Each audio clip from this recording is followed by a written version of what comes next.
Hola, ¿cómo están todos? Bueno, en este primer video voy a abordar lo que es el tema de la personalidad jurídica. Es un tema bastante interesante y el material está bastante completo, de manera que espero que les guste. Comencemos entonces. Fíjense que en esta primera lámina, que a pesar de que tiene cuatro conceptos, vieron que tiene una connotación bastante importante, un contenido bien interesante, porque vemos a la persona, por un lado, como el ente apto para ser titular de derechos y obligaciones. Ente. ¿Y por qué ente? Porque es que puede ser persona natural, no podemos decir que solamente son las personas naturales, sino que son las personas jurídicas en sentido estricto. Por eso que es un ente. Porque en el término de ente podemos meter a lo que es la persona natural y la persona jurídica en sentido estricto. Apta para ser titular de derechos y obligaciones. O sea que toda persona tiene personalidad jurídica. Toda persona tiene personalidad jurídica. ¿Y la personalidad jurídica se extingue? Sí, se extingue cuando la persona muere. ¿Ok? Ahora bien, sujeto de derecho es el que actualmente tiene un derecho o un deber. Por eso es que en las relaciones jurídicas, en un contrato, una compraventa de un vehículo donde A le vende a B, los sujetos de derechos y obligaciones son A y B. ¿Por qué? Porque A tiene la obligación de entregar el vehículo a B y B tiene la obligación de darle el costo del vehículo a A. Ahora C, D, X, ¿tienen que ver algo con esa relación jurídica? No. Si no se establece que ellos son fiadores, etcétera, etcétera, no tienen nada que ver. ¿Ok? Y por otro lado, bueno, la capacidad jurídica que eh, hago mucho énfasis porque ya sabemos que los autores dicen que es la medida de la aptitud para ser titular de derechos y deberes, pero bueno, para entenderlo un poco mejor, yo creo que podríamos decir que es la posibilidad que una persona tiene de poder disponer del derecho que tiene por ser titular de ese derecho directamente o si necesita un representante para poder disponer de ese derecho. Fíjense, en esta segunda lámina era lo que les comentaba, un resumen de lo que les comentaba anteriormente sobre la clasificación de las personas. Fíjense, esta es la clasificación doctrinaria. La doctrina habla de las personas jurídicas lato sensu en latín es en sentido amplio. Y fíjense que allí se indica que las personas jurídicas en sentido amplio se dividen en personas naturales, que algunos autores le llaman personas individuales, otros autores le llaman personas físicas, simples o concretas. Concretas porque se pueden tocar. Nosotros podemos tocarnos, ¿verdad? Los seres humanos. Y por otro lado, están las personas jurídicas stricto sensu, que son las personas jurídicas en sentido estricto, que otros autores les llaman personas colectivas, claro, porque por ejemplo en una asociación son varias personas naturales quienes que la conforman. Entonces, personas morales, porque es que morales abstractas porque, o complejas porque no se pueden tocar. ¿Cómo hago yo para tocar a una compañía? Pues no puedo tocarla. Por eso se dice que son personas abstractas. Y por eso estas compañías pues tienen su representación de vida, pues, ¿no? Entonces fíjense que en las personas jurídicas en sentido estricto, que ya aquí vemos que otros autores le llaman colectivas, morales, complejas o abstractas, la doctrina dice que estas personas se dividen en personas jurídicas en sentido estricto de derecho público y de derecho privado. Claro, en derecho público encontramos lo que es el Estado, los municipios, todas esas cosas, ¿verdad? O cualquier tipo de institución pública que se le haya otorgado personalidad jurídica legalmente. Porque en este caso, la personalidad jurídica, cuando son las personas jurídicas en sentido estricto, la misma ley les otorga la personalidad jurídica. Entonces, y las de derecho privado, para que ustedes vean los ejemplos que hay de tipo fundacional, las fundaciones, de tipo asociativo, que tenemos lo que son las corporaciones, las sociedades, eh, las asociaciones. Entonces, estos son personas jurídicas en sentido estricto de derecho privado que además están reguladas legalmente. ¿Ok? Entonces es muy importante que tengamos esto. Ustedes van a ver, por ejemplo, en este sentido, que existen personas de derecho privado, eh, de tipo civil, pero también en materia mercantil, si se dedican al comercio, entonces tienen el carácter mercantil y también tienen personalidad jurídica. ¿Me explico? Entonces, esto es como una clasificación general para que ustedes puedan visualizar cómo es que se distribuye o se organiza lo que son las personas jurídicas desde un sentido amplio, donde se abarca la persona natural, que somos nosotros, a las personas jurídicas en sentido estricto, que las personas jurídicas en sentido estricto, que ya ahí se refleja como otros autores le llaman también, la dividimos en derecho público y derecho privado, y en el caso del derecho privado encontramos ejemplos como las fundaciones, las corporaciones, las sociedades, las asociaciones, etcétera. Fíjense en esta lámina. Bonnie Case es un autor civilista que ha aportado mucho a lo que es la parte del derecho civil. De hecho, yo he estudiado mucho a él para mi formación y también para la base de conocimientos y citas que yo realizo en mi libro de Derecho de Personas. Yo he traído esto acá porque Bonnie Case él desarrolla lo que es el derecho de la personalidad. Y eso era otro aspecto que yo quería a ustedes mencionarles. La personalidad jurídica, que ya sabemos que es la aptitud para ser titular de derechos y de deberes, aptitud con P, recuerdan, ¿no? La aptitud para ser titular de derechos y deberes. ¿Y quiénes tenemos esa aptitud para ser titular de derechos y deberes? Todas las personas, tanto las naturales como las jurídicas en sentido estricto, ¿verdad? Entonces, Bonnie Case, cuando habla sobre lo que es la personalidad jurídica, él no la conceptualiza o no le nombra como personalidad jurídica. Por eso lo que les quiero hacer saber es que hay autores que cuando se refieren a la personalidad jurídica, no le dicen personalidad jurídica, sino derecho de la personalidad. Es decir, que cuando ustedes vean que un autor está hablando sobre el derecho de la personalidad en singular, está haciendo referencia a lo que es la personalidad jurídica. ¿Ok? Entonces, este autor, él dice que para estudiar el derecho de la personalidad, es decir, la personalidad jurídica, hay que dividir el estudio en tres partes. ¿Ok? La existencia e individualización de las personas físicas. Fíjese que él dice de personas físicas, pero sabemos que las personas físicas son las personas naturales, nosotros. ¿Ok? Luego él dice que un segundo punto para abordar lo que es el estudio del derecho de la personalidad, es decir, de la personalidad jurídica, él dice que hay que estudiar la capacidad de las personas físicas, es decir, de las personas naturales, que ya es el punto de la capacidad que acabamos de estudiar, que viene a ser esa posibilidad que tiene una persona de poder disponer directamente o no de un derecho del cual es titular, que otros autores dicen que es la medida de la aptitud para ser titular de derechos y de obligaciones. ¿Ok? Y el tercer punto que este autor dice que hay que abordar en el estudio del derecho de la personalidad es la existencia, individualización y capacidad de las personas morales o jurídicas en sentido estricto. Entonces, esto a mí, yo siempre, a mis alumnos y en las charlas, siempre llevo este esquema porque nos plantea bien, nos hace visualizar en realidad cuando estamos estudiando el tema de la personalidad jurídica, que sí, bueno, que las personas las tenemos acá, son entes, pero se abarcan las personas naturales y las personas jurídicas en sentido estricto, que estas personas jurídicas en sentido estricto no son seres humanos, porque no son personas naturales, ¿verdad? Y entonces él dice que hay que estudiar estos tres aspectos. A la persona natural, su existencia, individualización, ¿verdad? Pero además, cómo funciona la capacidad relacionado a las personas naturales. Y por otra parte, como tiene una regulación diferente, la existencia, individualización y la capacidad de las personas morales o jurídicas en sentido estricto. Por ejemplo, una persona natural, sabemos que está el nacimiento y nace por el nacimiento.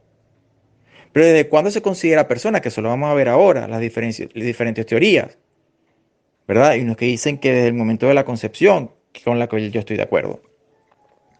Pero este aspecto de la existencia de la persona natural, vemos que, bueno, si tomamos en cuenta desde la concepción hasta que muere, ¿verdad? tiene personalidad jurídica.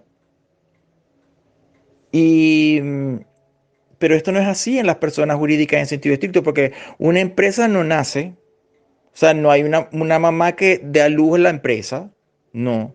Entonces es un trato diferente y por lo tanto tiene que tener el aspecto de la capacidad diferente a lo que es la capacidad de la persona natural. Esto quiere decir, por ejemplo, cuando nosotros vamos a hablar sobre las personas jurídicas en sentido estricto, y es una compañía, sabemos que hay que hacer el acta constitutiva, donde se establecen los objetivos, la duración, todo esto.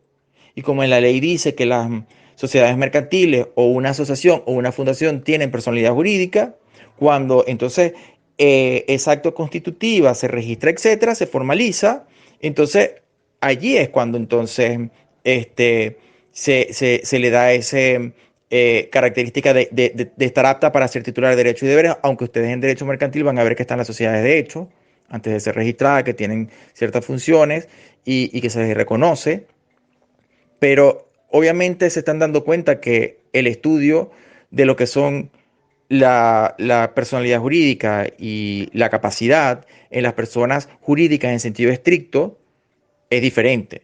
Nosotros en este tema nos vamos a ubicar más porque, bueno, ya les he hecho un resumen de que ya sabemos que cuando es una persona jurídica en sentido estricto, como una fundación, como una sociedad mercantil, tiene que haber un acta constitutiva donde se nombren allí inclusive los representantes, que tiene que ser una persona natural, y esa persona natural vamos a ver cómo actúa en nombre de esa sociedad mercantil o de esa fundación, etcétera. ¿Ok? Pero me interesa que visualicen estos tres aspectos, porque obviamente el estudio de la existencia e individualización de las personas naturales no es igual al contenido y estudio de la existencia e individualización de las personas jurídicas en sentido estricto. Otro aspecto muy importante en esta lámina es que ustedes en los libros, los autores, ya sabemos que cuando se dice derecho de la personalidad en singular, se hace referencia a lo que es la personalidad jurídica, es decir, la aptitud para ser titular de derechos y obligaciones. Pero ustedes van a ver o van a poder leer y apreciar en diferentes libros que los autores hablan de los derechos de la personalidad en plural. Y cuando se habla en plural, no se está haciendo referencia al derecho de la personalidad o a la personalidad jurídica, sino a los derechos que nacen por el hecho de tener la personalidad jurídica. Es decir, los de, ¿cuáles son los, qué derechos tengo yo, qué derechos de la personalidad tengo yo? Todos los que están establecidos en la ley. Por eso es que yo en mis clases, yo doy, que son los derechos esenciales, lo que protegen la dignidad humana, los derechos humanos, que les recomiendo que se lean la Declaración Universal de los Derechos Humanos. Eh, es, tienen que saberlo, es algo muy básico. Eh, es una ley que determina, bueno, cuáles son los derechos humanos, que son, aunque no están todos allí, porque la ONU ha decretado otros derechos humanos, como el derecho a Internet, etcétera, el derecho al agua potable, esas cosas, pero bueno, inicialmente en la Declaración de los Derechos Humanos se establece cuáles son los más básicos para considerar y proteger la dignidad de las personas, pues, ¿no? Y esto genera que se despliegue, pues, una serie de derechos a raíz de todo esto, derechos básicos. eh, y todos esos derechos son los derechos que nacen por tener la personalidad jurídica. Es decir, los derechos de la personalidad nacen por tener el derecho de la personalidad. O dicho de otra forma, los derechos de la personalidad nacen por el hecho de tener personalidad jurídica. Entonces, las personas, por el simple hecho de ser personas, tenemos personalidad jurídica, aptitud para ser titular de derechos y obligaciones. Es decir, tenemos personalidad jurídica, otros autores dicen derecho de la personalidad en singular. Y la aptitud para ser titular de derechos y obligaciones. Estos derechos que vemos en este concepto, aptitud para ser titular de derechos, esos derechos, en plural, son los derechos de la personalidad. ¿Ok? Quiero que vean esa diferencia para que cuando lean derechos de la personalidad, no piensen que se está haciendo referencia a la personalidad jurídica, sino al contenido de la personalidad jurídica. ¿Ok? Ok, una vez aclarado lo que es la diferencia entre el derecho de la personalidad y los derechos de la personalidad, vamos a pasar entonces en esta próxima lámina a analizar un poco las características de los derechos de la personalidad, es decir, todos estos derechos que nacen por tener la personalidad jurídica, qué características tienen. Y podemos ver aquí que son derechos originales, originarios e innatos, es decir, que se adquieren al nacer. Son derechos absolutos, erga omnes, porque son oponibles a todos. Nosotros, pues, hay un tema que se llama los derechos de la personalidad, donde se estudian la parte de los derechos humanos, pero se estudian otros derechos como el derecho al nombre, el derecho al nombre, al apellido, todo esto. Y esas son cosas que cuando hablamos de erga omnes quiere decir que es oponible a todos. O por ejemplo, si yo soy el titular del derecho de propiedad de este inmueble, eso es oponible a todos si está registrado debidamente. ¿Me explico? Entonces, eso quiere decir que son derechos absolutos erga omnes porque son oponibles a todos. Son estos derechos, la característica de los derechos en general, ¿verdad? Son extrapatrimoniales porque no son susceptibles de valoración económica. Es decir, yo puedo vender mi nombre y apellido, no lo puedo hacer, ¿verdad? Yo puedo vender mi derecho a ser titular del derecho de propiedad. El derecho como tal yo no lo puedo vender, pero sí puedo vender la propiedad que me nace por tener ese derecho de propiedad. ¿Ok? El derecho de propiedad hace que yo pueda tener esta propiedad. Yo puedo, a través de este derecho de propiedad, vender lo que es aquella propiedad, pero yo no puedo vender mi derecho de propiedad como integrante de estos derechos que nacen por tener la personalidad jurídica. Yo no lo puedo vender y quedarme sin yo poder tener ese derecho. Es lo que quiero explicar, pues, ¿no? Por eso es que se dice que en principio son indisponibles. Mi derecho de propiedad, que yo tengo derecho a tener propiedad, eso yo no lo puedo vender. Pero lo que sí puedo vender son las propiedades que tengo por tener ese derecho. Por eso es que en principio es indisponible el derecho de propiedad. Pero no pueden ser creados, modificados, renunciados, transmitidos ni extinguidos por la voluntad de una persona, sino en la medida que la ley lo autorice. Es decir, en este caso, el derecho de propiedad es un derecho que yo tengo por ser persona. Y eso me da la posibilidad de ser propietario de diferentes inmuebles. Yo sí puedo vender esos inmuebles, pero el derecho como tal, para yo poder seguir adquiriendo inmuebles, no me puedo deshacer de él. Como yo no puedo vender mi nombre y mi apellido tampoco, y quedarme sin nombre y apellido. O no puedo vender mi nacionalidad y quedarme sin nacionalidad tampoco se puede. Es decir, la característica de estos derechos de la personalidad es que cuando se dice que son extrapatrimoniales, es porque yo no puedo venderlos. Yo no puedo vender mi derecho a la vida. Yo no puedo vender mi derecho al derecho que yo tengo a los derechos humanos. No los puedo vender los derechos humanos que yo soy titular por tener personalidad jurídica. Pero bueno, el derecho de propiedad del cual yo soy titular y del cual no me puedo deshacer, obviamente, me da la posibilidad de poder adquirir propiedades. Ahora, ese derecho de propiedad me da la posibilidad de poder cambiar las propiedades que yo quiera, venderlas, etcétera, etcétera, que es lo que hace referencia a que en principio es indisponible el derecho, pero que a través de la ley, si yo realizo un contrato de compra-venta, porque los contratos están regulados en la ley, y yo a través de este derecho de propiedad, que soy titular de 3 propiedades, entonces quiero vender 2 propiedades y lo puedo hacer. Esas propiedades sí las puedo vender. Y eso sí se le puede dar un valor, pero al derecho como tal, no. Ok, vamos a retomar ahora el aspecto de la capacidad, ¿ok? Fíjense en esta lámina que se titula Grados de la capacidad jurídica. Em, Existe doctrinalmente una clasificación de lo que es la capacidad.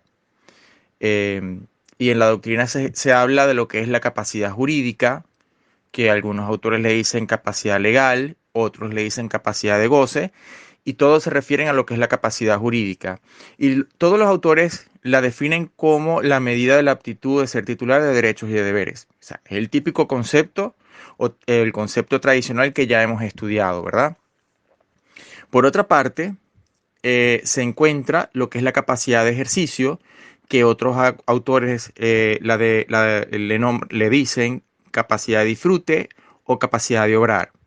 Y consiste, dicen los autores, en la medida de la aptitud para producir plenos efectos jurídicos mediante actos de la propia voluntad. Ya vamos a explicar un poco esto.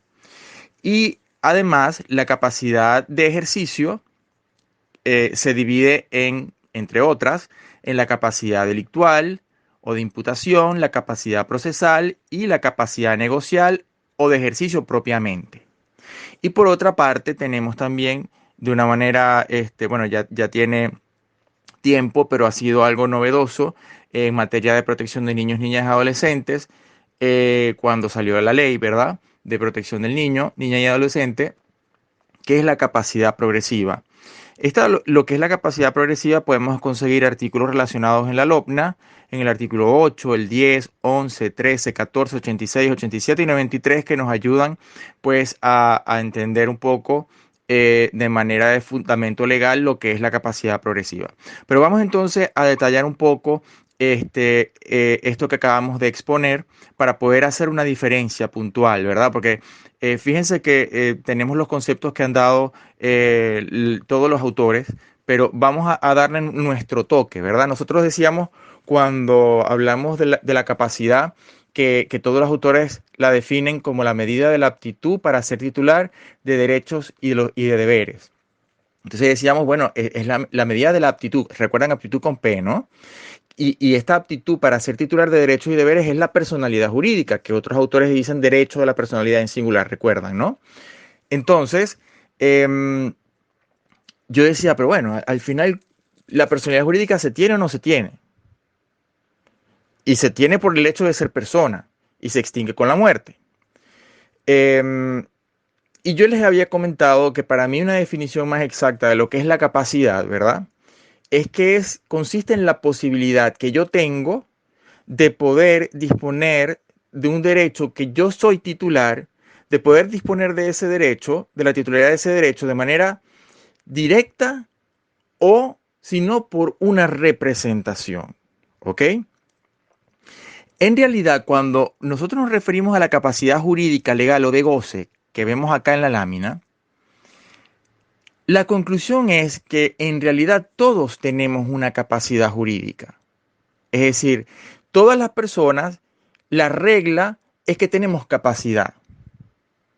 Y la excepción es la incapacidad que se da por ciertas circunstancias. ¿Ok? Y entonces ahí entramos en lo que es la capacidad de ejercicio, disfrute o de obrar. ¿Por qué? Porque la capacidad de ejercicio se adquiere en sí cuando se adquiere la capacidad plena, que es a los 18 años.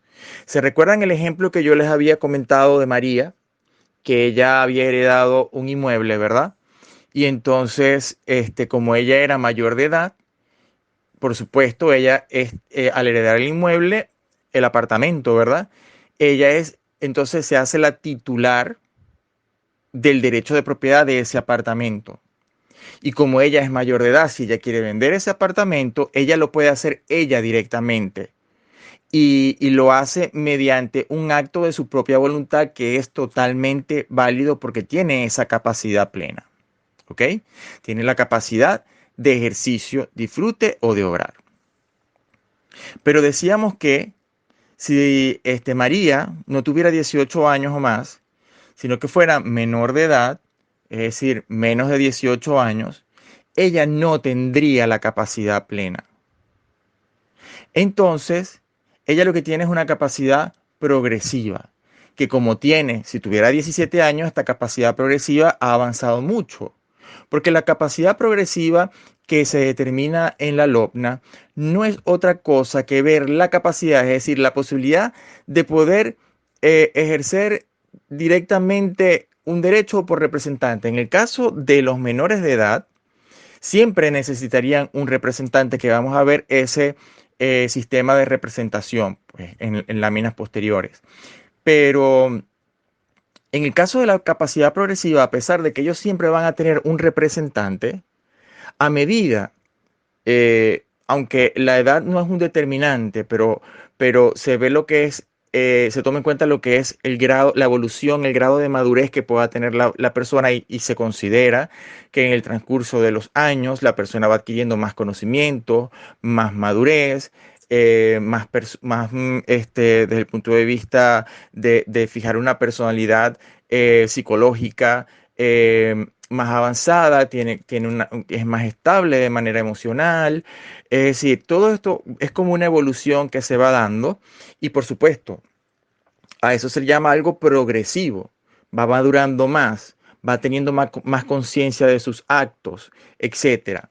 Entonces, por supuesto, fíjense ustedes, cuando yo estaba en el Tribunal de Protección de Niños, Niñas y Adolescentes, por ejemplo, un niño venía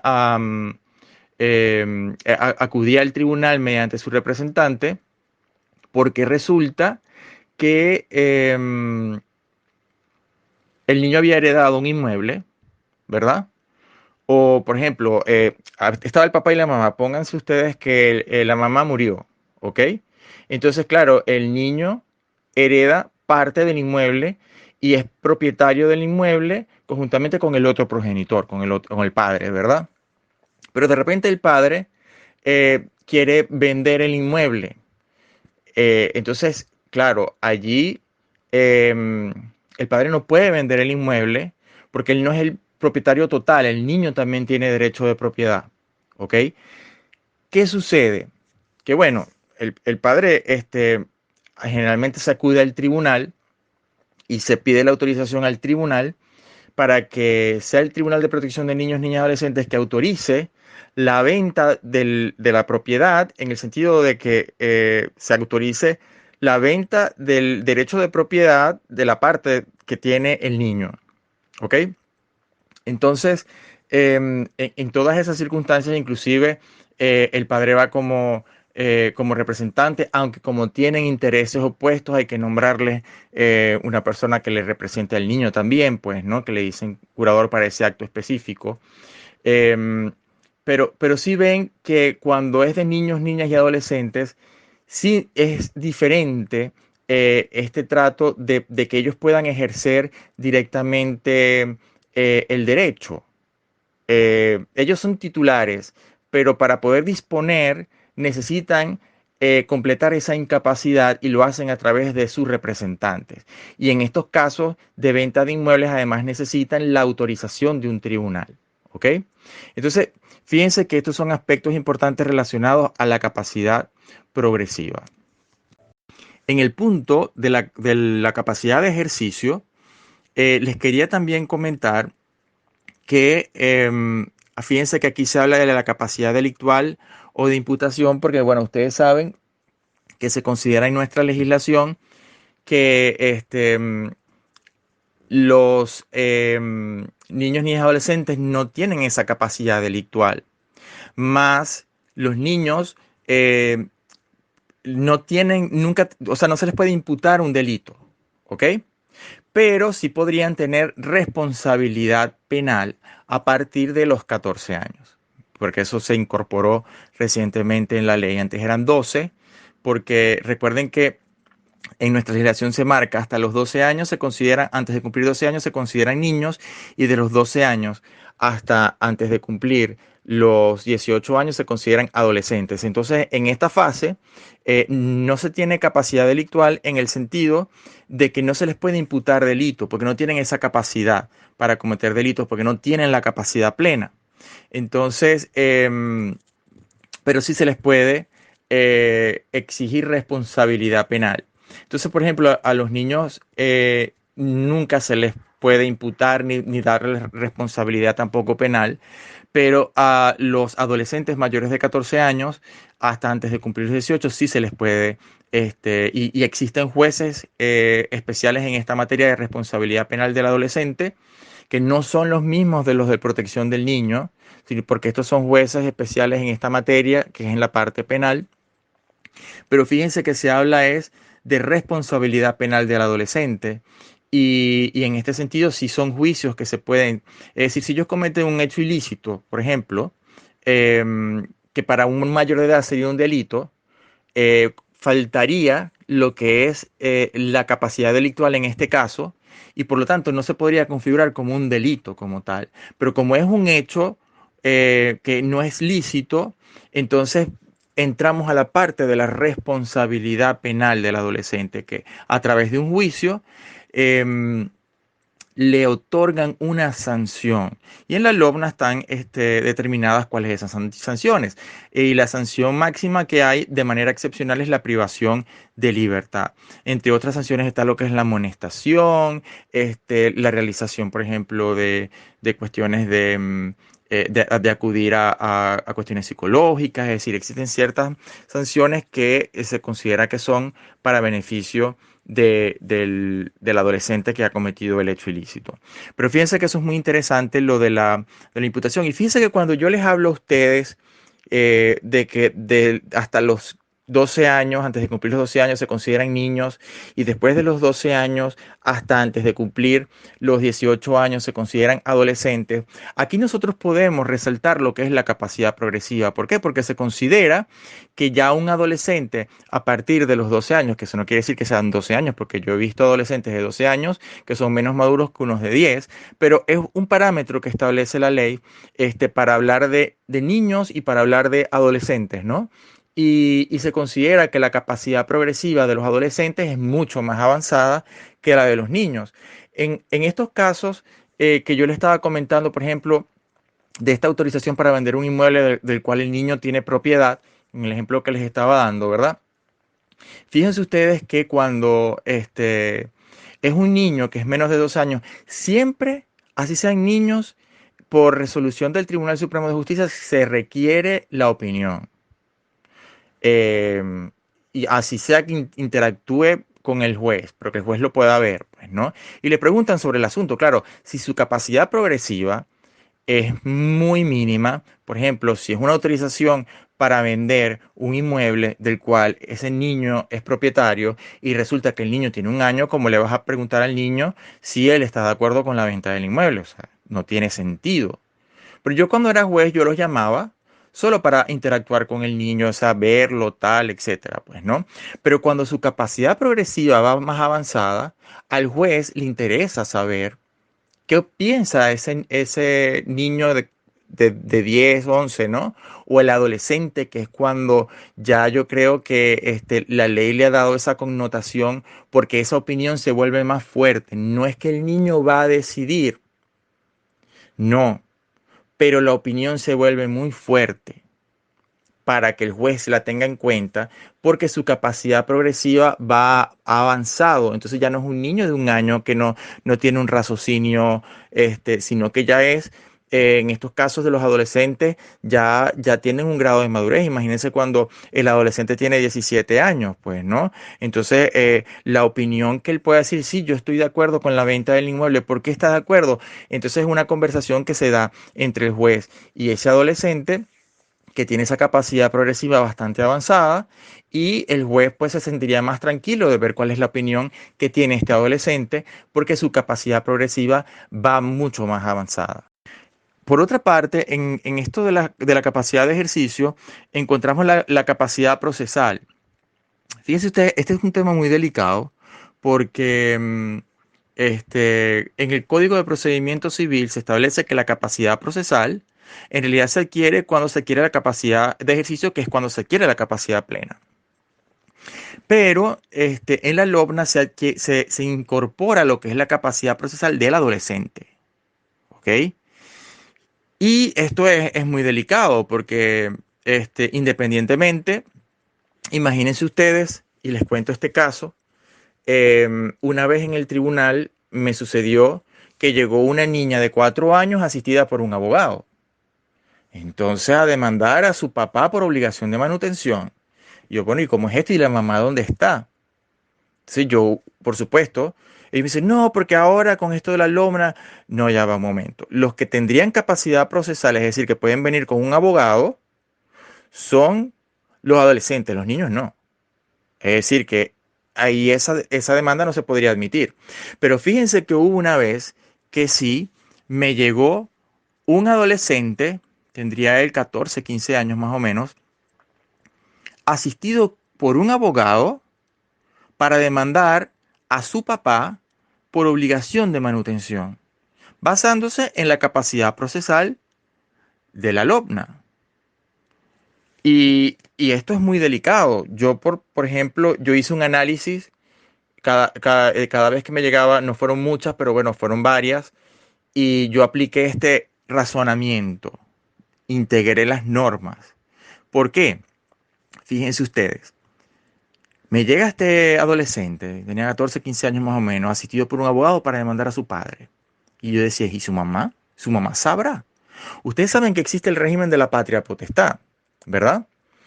Y dentro del régimen de la patria potestad está lo que es la responsabilidad de crianza, la representación y la administración de los bienes de los hijos. Eso es lo que abarca la patria potestad. Entonces, en este caso, la representación de este adolescente iba por el papá y la mamá. Pero claro, el adolescente estaba demandando al padre, pero la madre ejerce la patria potestad. Y entre lo que es la patria potestad es que los progenitores no es que solamente tienen los deberes con los niños, sino también tienen el derecho de saber qué están haciendo sus hijos. ¿Me explico? Entonces yo decía, bueno, tomando en cuenta lo que es la patria potestad, si yo le doy curso a esta demanda de obligación de manutención donde este adolescente viene con un abogado a demandar a su padre y yo no notifico a la madre para que sepa lo que su hijo está haciendo, yo podría estarle violando lo que es el derecho de los derechos relacionados a la patria potestad de la madre, porque la madre ella tiene derecho a saber qué está haciendo su hijo, porque ella tiene derecho a corregirlo, a orientarlo, que eso forma parte de la responsabilidad de crianza. Entonces, yo en este tipo de demandas, eh, bueno, yo admitía la demanda, pero ordenaba notificar a la madre para que la madre supiera lo que su hijo estaba haciendo. Bueno, y se ordenaba notificar también al padre para que supiera, bueno, se ordenaban las dos notificaciones, pero primero se requería o yo requería la notificación de la madre. Cuando la madre ya supiera, ok, entonces, bueno, agotamos entonces la notificación del padre.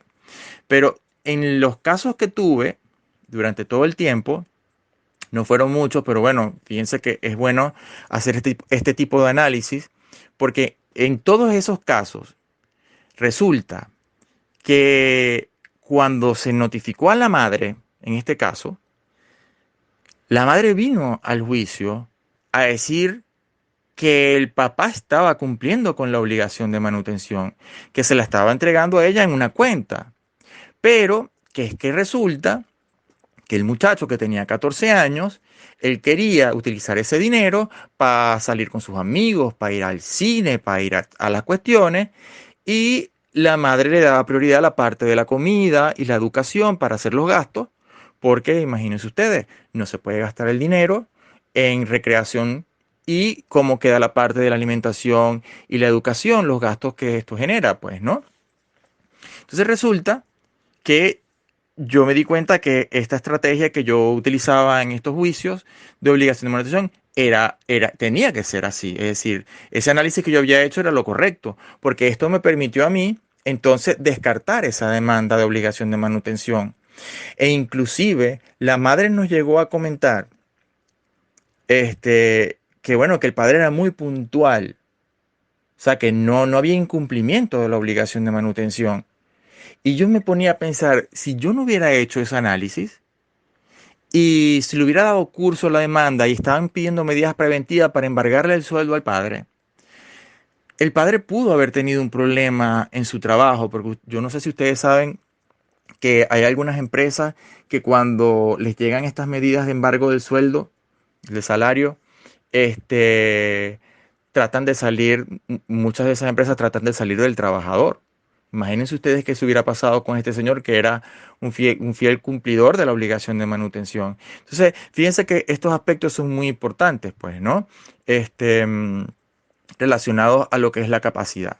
Entonces, bueno, en esta lámina entonces hemos abarcado la capacidad jurídica, que otros autores le dicen legal o de goce, que es una capacidad que conceptualmente es una capacidad que tenemos, la capacidad jurídica la tenemos todos. Es decir, ¿por qué la tenemos todos? Porque hay derechos que nunca van a necesitar un tipo de representación, así sea uno menor de edad. Por eso es que tenemos la capacidad jurídica. ¿Y cuáles son estos derechos? Por ejemplo, el derecho a la vida. Un niño no necesita un representante para ejercer su derecho a la vida, ¿verdad? Porque ya él de por sí lo ejerce él directamente por el solo hecho de vivir. Pero encontramos otro tipo de derechos, como el derecho a la propiedad, que entonces encaja en la parte de la capacidad de ejercicio. ¿Ven? Y entonces, si nos vamos a la parte de los juicios y la capacidad procesal, también están estas características que solamente abarcan los adolescentes, pero con estos datos que yo les he dado muy importantes para no solamente resguardar los derechos de los padres, sino también de los adolescentes, porque eso que hice yo en ese juicio fue integrar las normas, interpretarlas conjuntamente con los de la patria potestad en este caso, y lo que se logró fue una mejor protección del niño en ese caso, pues, ¿no? La capacidad delictual, que también ya les he dado los datos al respecto. Y bueno, y la capacidad de ejercicio, en conclusión, yo la definiría como esa posibilidad de realizar actos jurídicos válidos por la propia voluntad. Y esto se adquiere es cuando se tiene la capacidad plena, que es a los 18 años. Bueno, de las cosas que hemos entonces nosotros estudiado en esta próxima lámina, vamos a hablar un poquito sobre los principios que rigen la capacidad jurídica, ¿verdad?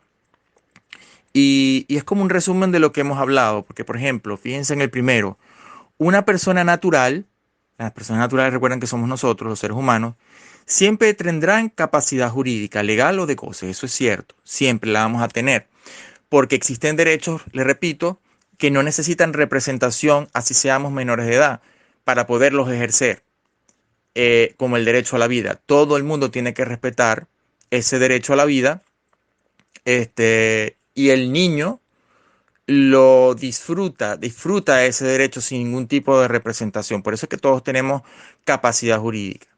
Ahora, el segundo, la capacidad de obrar presupone la capacidad de goce. Recuérdense que yo les pongo así, les escribo así, porque, bueno, la capacidad de obrar es la capacidad de ejercicio. Lo que pasa es que yo les mezclo, como lo dicen los diferentes autores, porque si ustedes llegan a hacer lectura de algún autor, puede hablar de capacidad de obrar en unos casos, otros autores hablan de capacidad de ejercicio, pero es para que ustedes más o menos adecúen visualmente y cognitivamente, pues, la terminología, pues, ¿no? Entonces, la capacidad de obrar presupone la capacidad de goce, sí. Sí, porque la capacidad de goce es la capacidad jurídica y la capacidad jurídica la tenemos en el mismo momento que nacemos. Porque yo coloco siempre el derecho a la vida porque es como para poder apreciar ese disfrute de ese derecho que tienen los niños. Inclusive se considera que una persona es tal en nuestra legislación desde el momento de la concepción. ¿Ok? La tercera, la capacidad de goce no presupone la capacidad de obrar. Claro. O sea, que uno tenga la capacidad jurídica no supone que tengamos la capacidad de ejercicio. No, porque la capacidad de ejercicio se adquiere a los 18 años, que es cuando se adquiere la capacidad plena. Y cuando se adquiere la capacidad de ejercicio, entonces la persona puede realizar actos jurídicos válidos por su propia voluntad, sin necesidad de ningún representante. ¿Verdad? Y por último tenemos acá otro principio, que es que las normas que rigen la capacidad jurídica y la capacidad de obrar o de ejercicio son diferentes. Y sí, obviamente, es una connotación diferente. Ya vimos, por ejemplo, acá en la lámina anterior cómo cuando hablábamos de la capacidad de ejercicio hay una clasificación, existe la parte de la capacidad delictual, existe la capacidad procesal, la de ejercicio específicamente. Entonces vemos que son una serie este, de organización, de regulación jurídica que diferencia lo que es la capacidad de ejercicio, obviamente, de la capacidad jurídica, que es la que tendríamos todos por el simple hecho de ser persona. Esta capacidad jurídica no es personalidad jurídica. Recuerden que la personalidad jurídica es la aptitud con P para ser titular de derechos y deberes. ¿Y quiénes son aptos para ser titular de derechos y deberes? Todas las personas, tanto naturales como las personas jurídicas en sentido estricto. La capacidad jurídica, como la capacidad es la posibilidad de disponer directamente de un derecho o a través de un representante, como hay derechos que no necesitan la representación, como el derecho a la vida, estos entran en la gama de lo que es la capacidad jurídica, donde podemos disfrutar de los derechos más esenciales que nos permiten vivir como personas dignas y de respeto a los derechos humanos, como lo que es el respeto al derecho a la vida, pues, ¿no? Pero hay otros derechos que sí necesitan entonces, que son los que vienen la parte de la capacidad de ejercicio, que para que las personas puedan realizar actos jurídicos válidos por su propia voluntad, requieren la capacidad de ejercicio, y esta capacidad de ejercicio se adquiere ¿a qué edad? A los 18 años, que es cuando se adquiere la capacidad plena. Entonces, una conclusión de estos principios es que la capacidad es la regla y la incapacidad es la excepción. ¿Por qué? Porque, bueno, por la capacidad jurídica todos tenemos en sí, en principio, la capacidad. Pero cuando para ciertos derechos necesitamos la capacidad de ejercicio y lo que es la capacidad plena, ¿verdad? Em, Hay unos autores que hablan de capacidad de ejercicio y capacidad plena como tal, pero bueno, yo les estoy dando las diferentes terminologías. Em, y precisamente cuando hablamos de esta capacidad de ejercicio ya hemos hablado sobre las características que esta conlleva y precisamente que en el artículo 18 del Código Civil se establece que la mayoría de edad se quiere a los 18 años y esa edad es que se quiere entonces la capacidad plena y se quiere entonces la capacidad de ejercicio y las personas pueden realizar actos jurídicos válidos por su propia voluntad sin necesidad de ningún tipo de representación. Claro, existen excepciones que las habíamos mencionado al comienzo de esta charla, que es que si la persona tiene algún tipo es una persona especial y no tiene sus facultades, no está en todas sus facultades, nosotros vamos a ver cómo se puede completar esa incapacidad, así sea ya mayor de edad, ¿ok? Esta lámina donde hablamos sobre los regímenes de incapacidad y se establece en la persona natural existen tres regímenes de incapacidad, pero posteriormente abajo tenemos lo que es la función orgánica y la representación, que es la teoría de la función orgánica.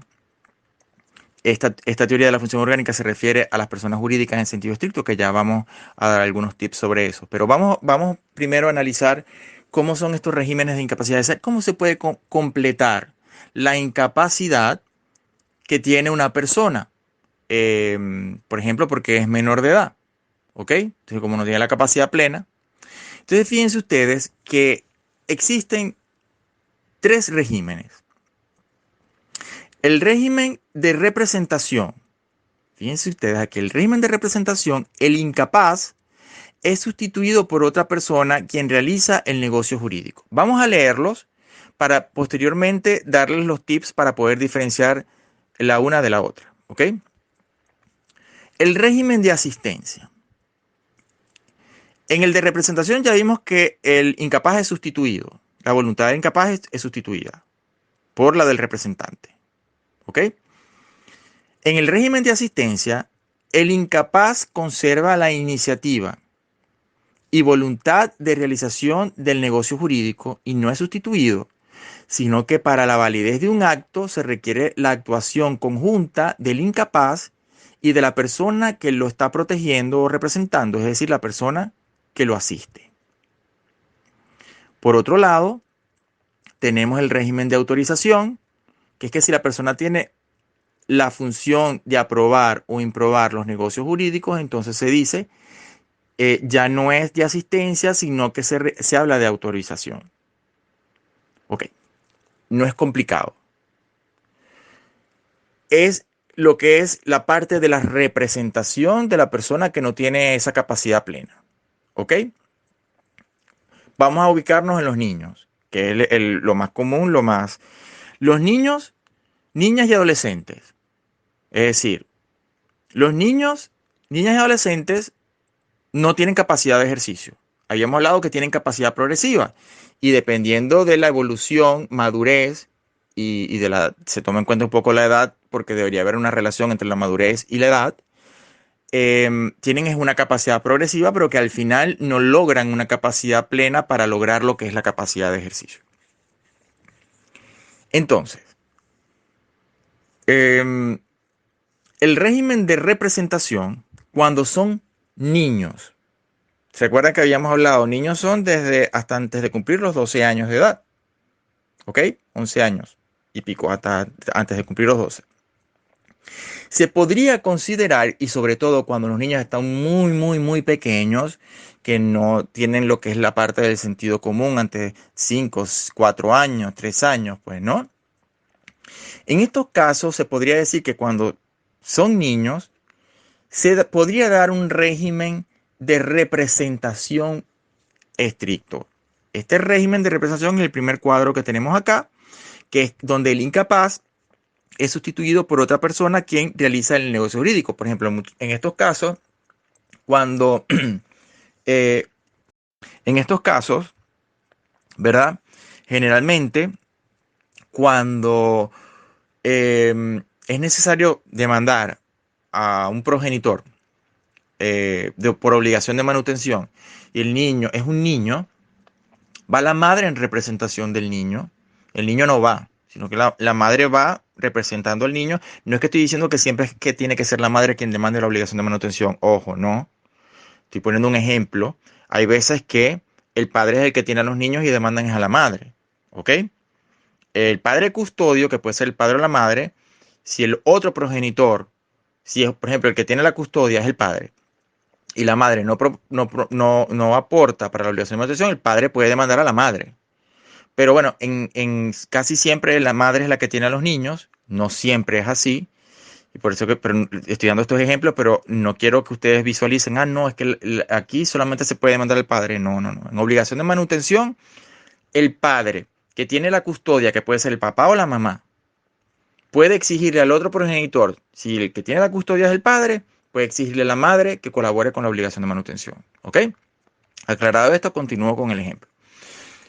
Pónganse que es la mamá la tiene la custodia y el papá no da, no aporta para la obligación de manutención.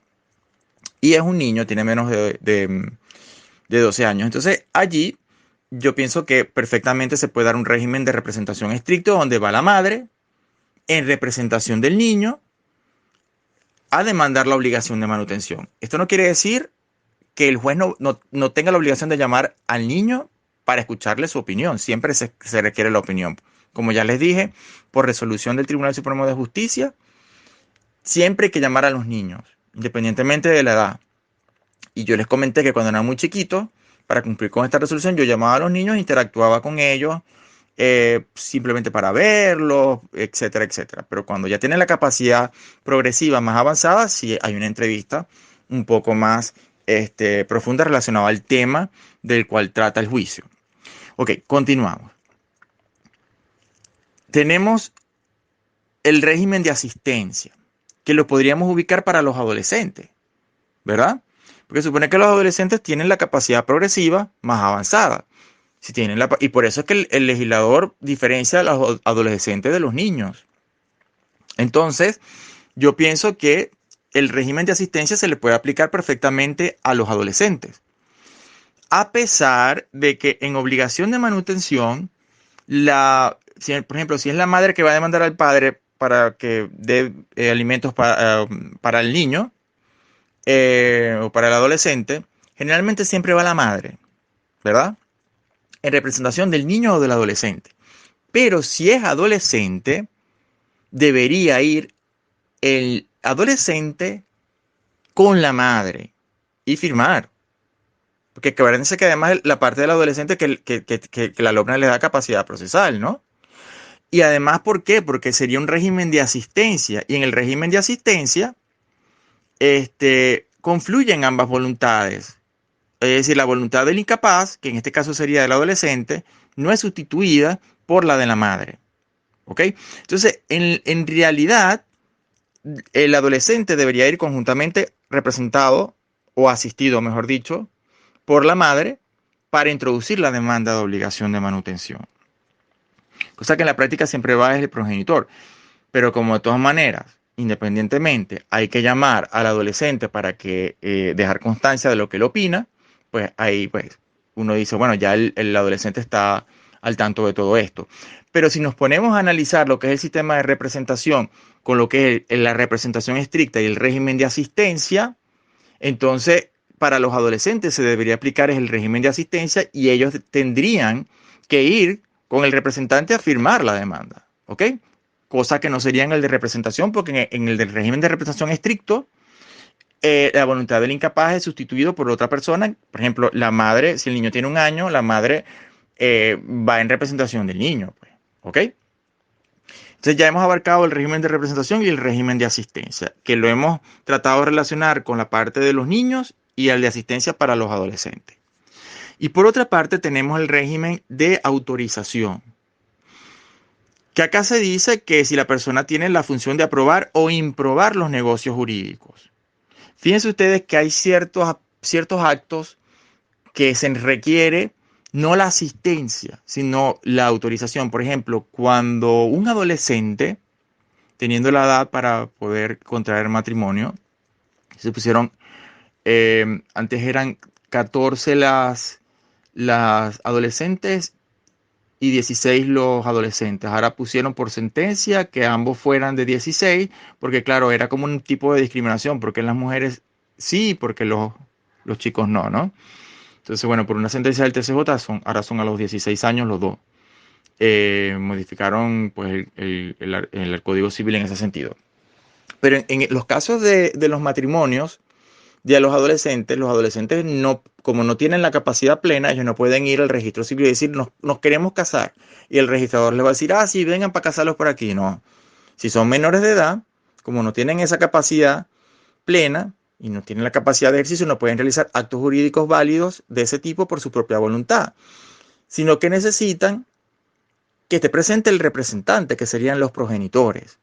Pero en este caso no se materializa un régimen ni de representación ni de asistencia, sino que el progenitor tiene que autorizar el matrimonio de su hijo adolescente. Y entonces es lo que se llaman los regímenes de autorización, que son para casos específicos que los determina la ley, como este del matrimonio.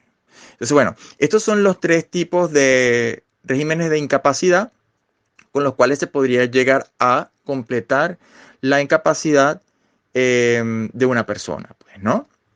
Y por otra parte, por otra parte, vamos a abordar también lo que es la teoría de la representación orgánica, que se relaciona con lo que es la función orgánica y la representación, pero en las personas jurídicas en sentido estricto. Acuérdense que las personas jurídicas en sentido estricto, hemos hablado que pueden ser de derecho público o de derecho privado. En la parte de derecho privado están lo que son las fundaciones, las asociaciones, etcétera. Se recuerdan, ¿verdad? En la clasificación que ya vimos.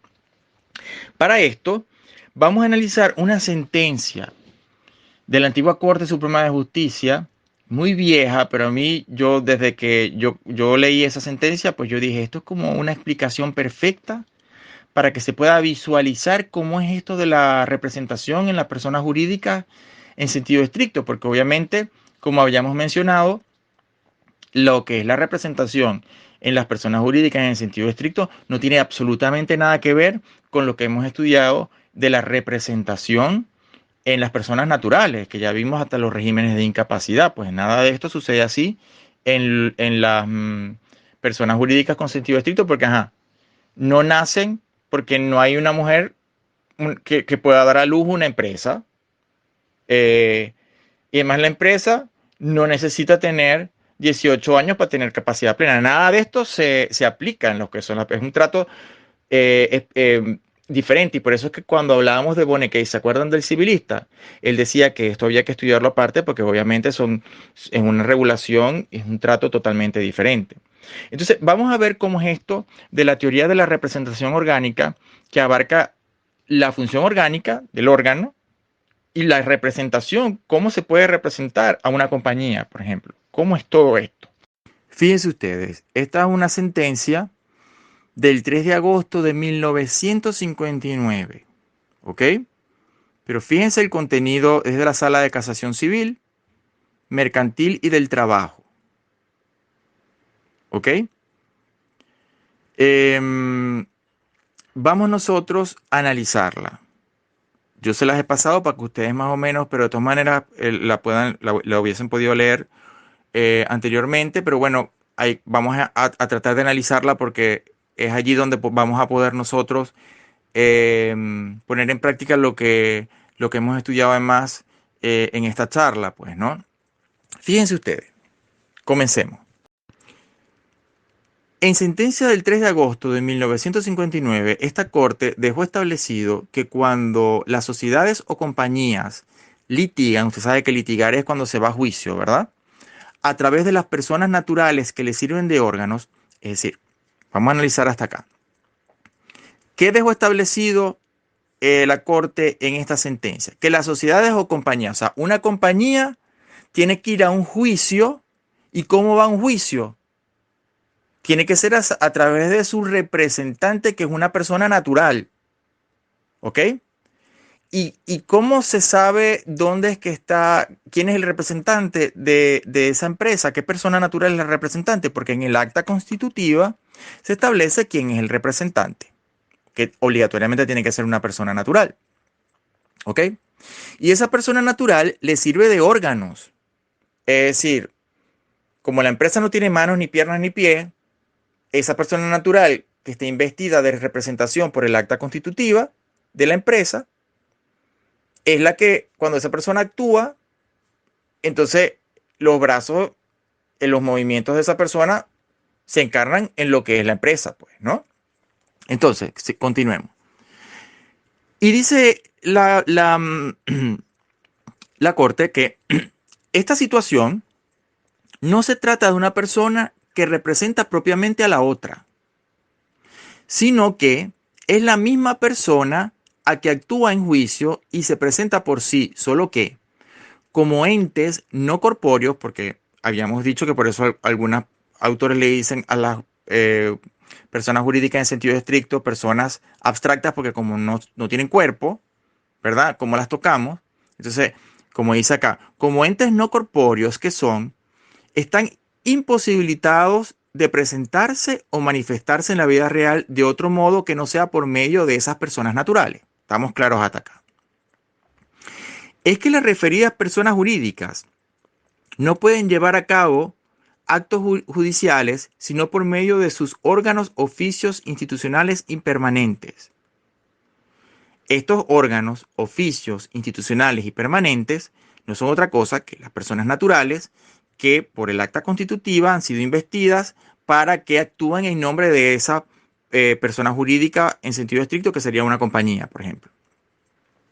Pero lo que nos dice esta sentencia es que no sería como una representación en sí, sino que esas personas naturales se encarnan a su vez en las personas físicas legalmente investidas pro tempore de esos mismos oficios. Es decir, el acta constitutiva dice que este es el representante. Entonces, cuando este representante, esta persona natural, va a representar, no es una representación así, sino que está actuando para ese acto específicamente, se está encarnando en la compañía y actúa en la compañía, es lo que quiere decir la sentencia. Continúa la Corte diciendo que esto último no es un fenómeno de incapacidad legal, que es lo que yo les decía, es decir, el hecho de que una compañía no tenga ni manos, ni piernas, ni pies y necesite obligatoriamente de una persona natural para poder actuar, No es una incapacidad. Por eso es que la Corte aquí dice que no sería una representación, porque cuando hablamos de representación y nos enfocamos en las personas naturales es porque hay un tipo, es porque no tiene la capacidad plena, no tiene la capacidad de ejercicio, ¿verdad? Pero que no es exactamente igual en esto acá, porque es que simplemente es una característica de estas personas jurídicas en sentido estricto, que es que son abstractas, que no se pueden tocar, que no tienen brazos, que no tienen piernas. Entonces, la Corte lo que dice es precisamente que esto último no es un fenómeno de incapacidad legal, sino que proviene de la naturaleza misma de esas personas que no comen, ni beben, ni se visten.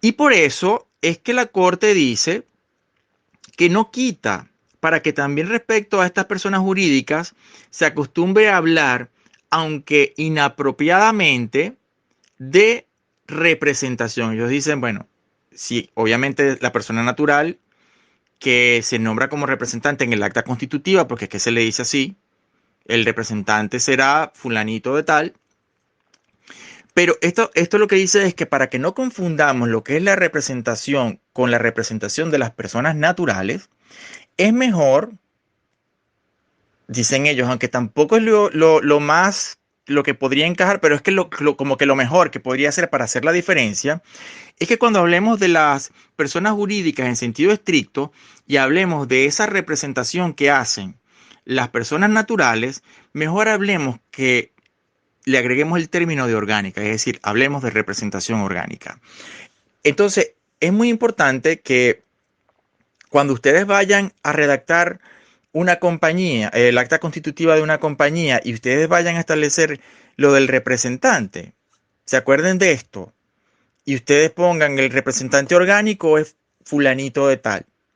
Eso les va a dar a ustedes caché, porque fíjense que, pues, tampoco es que todo, bueno, ya esta sentencia yo la he comentado y la he citado en mi libro de Derecho de Personas, o sea que es algo que se ha corrido, pero todo el mundo no lo sabe. Entonces, imagínense ustedes que ustedes vayan a redactar un acta constitutiva y ustedes digan ahí, bueno, el representante orgánico de la empresa es fulanito de tal. El que sepa derecho los va a mirar así como que está bien, ¿no?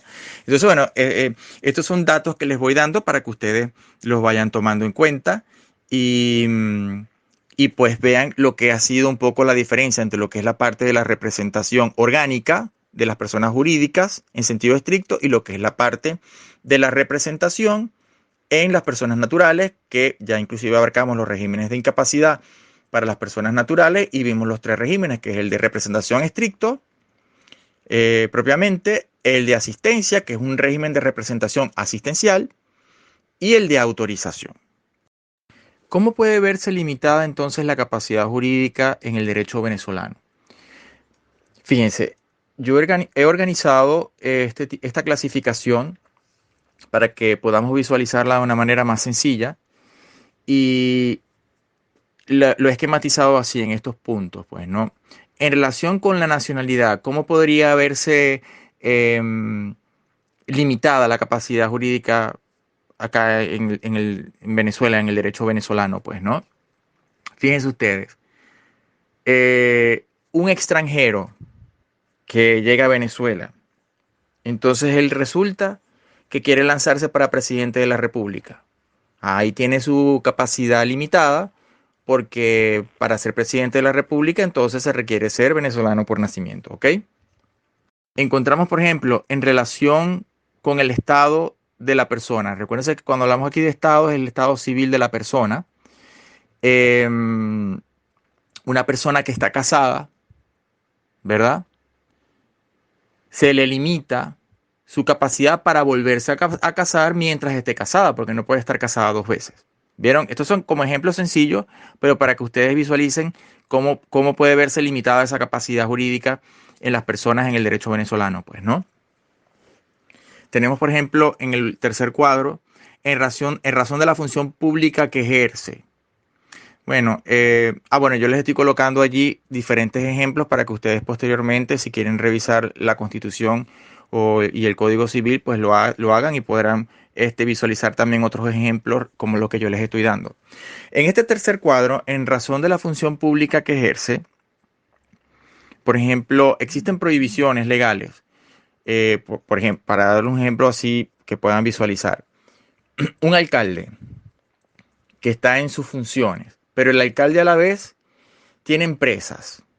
Entonces, ese alcalde no puede, para desarrollar cuestiones relacionadas a la alcaldía, al municipio, etcétera, no puede contratar sus propias empresas para abastecer esto. Existe una prohibición porque se considera que eso podría llevar a las cuestiones relacionadas a corrupción. Entonces, ahí hay una limitación, es decir, no podría haber ese contrato con empresas si el alcalde no puede contratar sus propias empresas para el servicio del municipio. Pues ahí existe eh, eh, esas limitaciones. Pues les estoy poniendo un ejemplo práctico, aunque la norma es un poco más general, pero bueno, les estoy poniendo casos, por ejemplo, de un alcalde. Pues.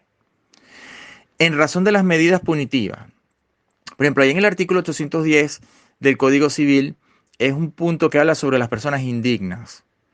En nuestra legislación, un indigno se ve como aquel que tiene vocación hereditaria, por ejemplo, un hijo, ¿verdad? Que intenta o le causa la muerte a sus progenitores para poder heredar. Y esto se comprueba. Si esto se comprueba, ellos se convertirían, bueno, son unos delincuentes, pero caen en la figura del indigno. Y el indigno pierde los derechos de poder heredar lo que sus padres dejaron. ¿Por qué? Porque si les causó la muerte para heredar, entonces ahora no heredas. Y se le causa esa limitación a la capacidad, al derecho que él tiene de poder heredar esos bienes de los padres. Pues. En razón a las características de las personas, bueno, esto es muy sencillo. Por ejemplo, una característica de una persona, si es un menor de edad y no tiene la capacidad de ejercicio, entonces no puede ejercer actos jurídicos válidos por su propia voluntad. Entonces, esto es una forma esquematizada para que ustedes puedan visualizar cómo puede verse limitada. Estos son simples ejemplos, pero en la ley tenemos, están determinados en la ley. Y estos son simples ejemplos, pero para que ustedes puedan verificar el alcance de las limitaciones que pueden originarse, pues, ¿no? Que hay unas que no se pueden subsanar ni siquiera a través de la representación, ¿ok? Pero hay otras que sí. Entonces, aquí visualizamos un poco este tema sobre cómo puede verse limitada la capacidad jurídica en el derecho venezolano. Ok, bueno, como yo sé que ya pues tenemos rato acá, aunque yo pienso que ha sido bastante ameno todo, pues, ¿no? Yo la verdad la he pasado bastante bien compartiendo acá con ustedes.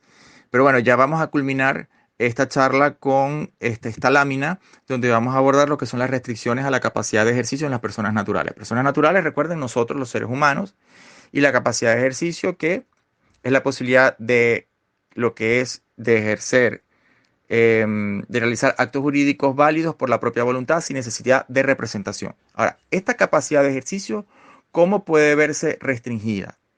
Y yo he esquematizado acá, ¿no? Existen restricciones totales a lo que es la capacidad de ejercicio y restricciones parciales. O sea que la capacidad de ejercicio parcialmente queda restringida. Vamos a comenzar con las restricciones totales. O sea, ¿cómo puede verse restringida totalmente la capacidad de ejercicio? Tenemos el primer punto, que es con la minoría de edad, el artículo 18 del Código Civil, porque a los 18 años se alcanza la mayoría de edad, se adquiere la capacidad plena y por lo tanto adquirimos la capacidad de ejercicio y esto quiere decir que podremos a los 18 años realizar actos jurídicos válidos por la propia voluntad, sin necesidad de representación. Pero mientras se tenga la minoría de edad, existe una restricción total de la capacidad de ejercicio. ¿Ok? De manera que, siendo menor de edad, se necesitan los regímenes de representación, ya sea el de representación estricta, el de representación asistencial o el de autorización que ya hemos estudiado anteriormente. ¿Ok? Pero por otra parte tenemos la interdicción civil, que la encontramos en el artículo 393 del Código Civil. La interdicción civil es un procedimiento a través del cual una persona puede ser declarada entredicha. ¿Ok? Una persona entredicha quiere decir que es una persona que no está en sus facultades mentales y puede ser que esa persona, inclusive una persona que haya alcanzado la mayoría de edad, los 18 años, que se supone que ya tiene la capacidad plena y podría ejercer actos jurídicos válidos por su propia voluntad sin representación. Existen casos excepcionales que se los he venido diciendo en el transcurso de la charla, que es, por ejemplo, una persona que no esté en sus facultades mentales, ¿ok? Eh, y entonces no estaría, hay que protegerla, porque como esa persona, si no está en sus capacidades mentales, puede ella disponer de sus cosas, de sus bienes, ¿no? ¿No? Necesitamos protegerla, ¿verdad? Entonces, la interdicción civil es un procedimiento judicial a través del cual un juez, porque el que declara entredicho es un juez, ¿ok? Un juez civil, en este caso, este, basándose en las pruebas, que son los informes psicológicos, todas esas cosas, ese juez determina que esa persona está tan grave, lamentablemente está tan grave desde el punto de vista mental, que no puede realizar ningún acto jurídico válido por su propia voluntad, porque de realizarlo se podría causar daño y si no se le declara entredicha por una sentencia, entonces el Estado no estaría protegiéndole. Entonces, cuando existen estas personas que tienen este, estos problemas, ¿verdad? Y el juez considera que no pueden realizar ningún acto jurídico válido por su propia voluntad, porque su estado de salud, porque su estado mental es tan grave que le permite, que no le permite realizar actos jurídicos, el juez lo determina así, por sentencia lo declara entredicho. ¿Ok? Y esa persona necesitará eh, un representante. ¿Ok? En este caso sería una representación, porque si es tan grave, eso quiere decir que aplicaríamos el régimen de representación estricta, donde la voluntad de esta persona representada es sustituida por quien le representa, se recuerda, ¿no? Em, y por supuesto, en esta materia se habla sobre lo que es, se apertura la tutela para mayores de edad, porque existe la tutela para menores de edad y la tutela para mayores de edad. Y entonces se inicia lo que es el procedimiento de tutela para nombrar el tutor, el protutor, el consejo de tutela, etcétera, que son los que van a determinar todo lo que tiene que ver con la representación de esa persona declarada entredicha y, y todo lo que tiene que ver con la administración de los bienes que pueda tener esa persona. ¿Ok? Entonces, estas son las de carácter total. ¿Por qué? Porque la minoría de edad restringe totalmente lo que es la capacidad de ejercicio, y en la interdicción civil, porque también la restringe totalmente. Esa persona que es declarada entredicha no puede realizar ningún acto jurídico válido y necesita la representación igualmente. ¿Ok? Y para culminar, encontramos las restricciones que son de carácter parcial. Y encontramos dos puntos acá. Primero es la inhabilitación. En la inhabilitación es un caso parecido a la interdicción civil, ¿verdad? Que también es un juicio, lo tiene que declarar un juez civil por mediante sentencia, pero en este caso el juez considera que la persona no está tan grave, no está tan mal mentalmente como para declararla entredicha, sino que entonces la inhabilita para ciertos actos jurídicos. O sea, que esa persona podría realizar ciertos actos jurídicos válidos por su propia voluntad, pero hay otros que no los podrá realizar, que son generalmente los que exceden de una simple administración. Y resulta que para ese tipo de actos que es inhabilitado necesitaría la representación. ¿Ok? Pero por eso es que se dice que es parcial, porque en este caso el juez, mediante una sentencia con las pruebas, los informes psicológicos, todas estas cosas, determina, bueno, la persona no está tan grave como para declararla entredicha, entonces, bueno, vamos a declararla inhábil para ciertos actos jurídicos. Y entonces queda una restricción parcial. Por último, encontramos la emancipación como una restricción de carácter parcial a lo que es la capacidad de ejercicio. ¿Y por qué? Recordemos que la emancipación, que la encontramos en el artículo 382 del Código Civil, es el caso de los adolescentes que contraen matrimonio. Y al contraer matrimonio, se les amplía su capacidad. ¿ok? Aunque se les amplía al final, ellos no tienen la capacidad plena, de manera que en cierta forma, para ciertas actuaciones, tienen que pedir autorización en el Tribunal de Protección de Niños, Niñas y Adolescentes, pero la idea de la emancipación, que en otros países se puede emancipar por solicitud del mismo adolescente, donde se logra una mayor independencia pues, en el actuar, porque se le amplía la capacidad, entonces ellos pueden realizar actos jurídicos válidos por su propia voluntad, aunque les repito, para ciertos casos necesitan de todas maneras la autorización de un tribunal de protección del niño.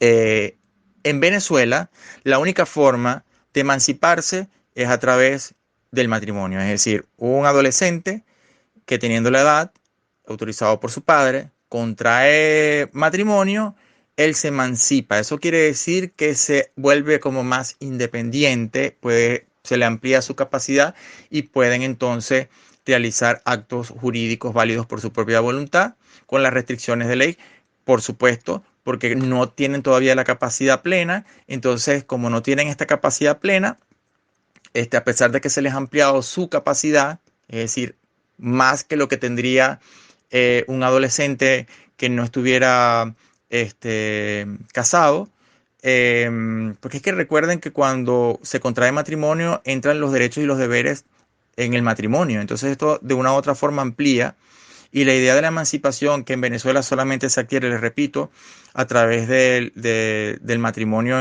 de estos adolescentes, eh, se les amplía la capacidad, les repito, y lo que logra es que existe una restricción, pero de carácter pues parcial, porque a pesar de que se les amplía y tienen la capacidad ampliada respecto a un adolescente que tenga su edad, que no está casado, para ciertos actos jurídicos, les repito, necesitan autorizaciones del tribunal pues, respectivo.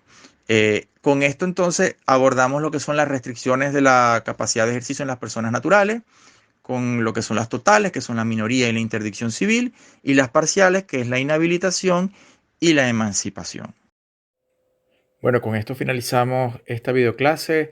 Muchísimas gracias por haberla visto completa. Les dejo por acá pues mi Instagram y recuerden suscribirse a mi canal de YouTube. Nos vemos pronto. Chao.